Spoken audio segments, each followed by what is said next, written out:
ब्राह्मण था, मित्र लेके गए, नाम कुंती रख दिया।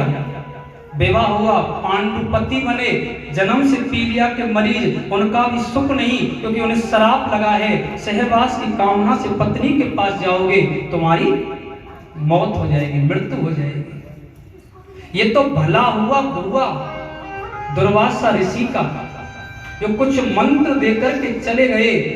3 पुत्र तुम्हारे, 2 पुत्र माद्री के, जो 5 पांडव कहलाए। एक दिन पांडु अपने मन पर काबू ना कर सके, काम भाव से माद्री का स्पर्श किया और उनकी मृत्यु हो गई। तो बेटा 24 घंटा ये प्रयत्न करते हैं कि कैसे पांडवों को मारा जाए, कैसे पांडवों को समाप्त किया जाए। कहीं विष देकर के तेरे पुत्रों को मारना चाहा, कहीं लाक्षा ग्रह में जलाकर के तेरे पुत्रों को मारना चाहा। कोई ना कोई नाटक करने के लिए पांडव कौरव पहुंच जाते हैं। ये थोड़ा दुख थोड़ी है, ये थोड़ा कष्ट थोड़ी है। लेकिन माता, लेकिन बुआ, तुमने कभी धर्म को नहीं छोड़ा। सज्जनों ध्यान देना, पत्नी की परीक्षा तब होती है पति बीमार हो और पत्नी अपने मायके में चले जाए, समझ लेना वो धर्म का पालन नहीं कर रही। पति बीमार है, पति कोई संकट में है, उसके पास में उसकी सेवा है। पुत्र का धर्म क्या है? पुत्र का धर्म ये नहीं है कि महाराज माता को छोड़कर के कहीं पड़ा है, माता अपना बना रही है, अपना खा रही है, क्या ये पुत्र का धर्म है? पति और पत्नी मिलकर के अपनी माँ की सेवा करो, ये पुत्र का धर्म है। और मैं एक बात कह दूं, यह वृद्धा आश्रम में ये कथा हो रही है। जो लोग अपनी माता को सुख नहीं देते, जो अपनी माता पिता को सुख नहीं देते, उनसे परमात्मा प्रसन्न हो जाए, ये व्यास गद्दी कहती है, कभी नहीं होंगे, कभी नहीं होंगे। घर में ही तो बैठे हैं, माता पिता की सेवा करो। एक बार मंदिर भी नहीं जाओगे तो भी मेरा गोविंद कहेगा, मातो पितरो देवा भवा। ये मात और पिता, ये दोनों देवता के समान ही तो है, ये दोनों देवता के समान है। अरे मंदिर में ना मिलेंगे, जय हो, गुरुद्वारे ना मिलेंगे, मंदिर में ना मिलेंगे, गुरुद्वारे ना मिलेंगे।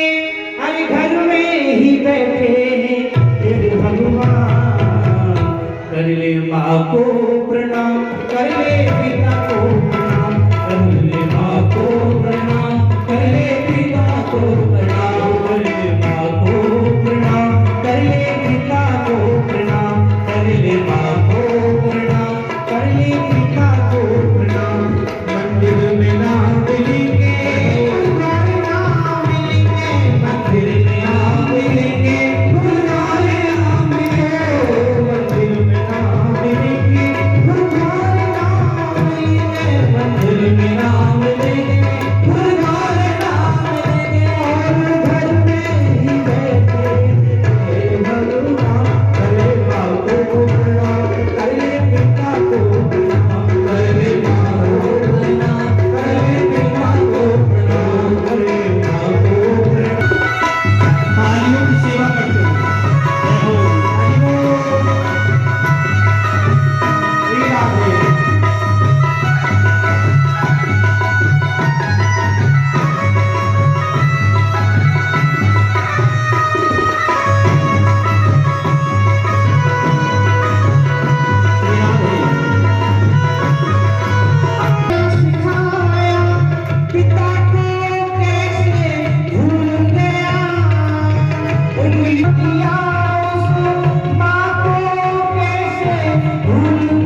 सुख में सुमरण करे तो दुख काए को।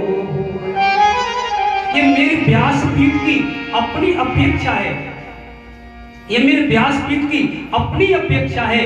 यदि हम सुख में ही गोविंद को याद करें तो मेरा कन्हैया कभी जीवन में दुख को आने ही नहीं देगा, कष्ट को आने ही नहीं देगा। माता कुंती के जब दुख गिनाए हैं, माता कुंती कहती है तुमने मेरे दुख तो गिना दिए, लेकिन मैं भी तो अपने सुखों को गिनाती हूं।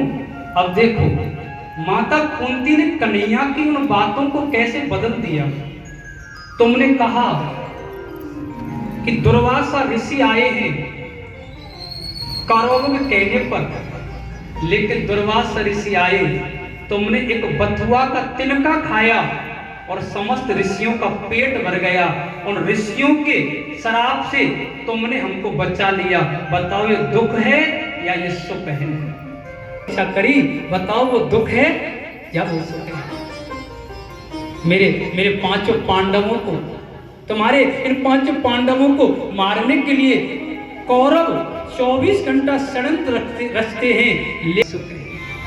और मैं तो एक बात कहती हूँ गोविंद, मैं तो एक बात कहती हूँ हरि,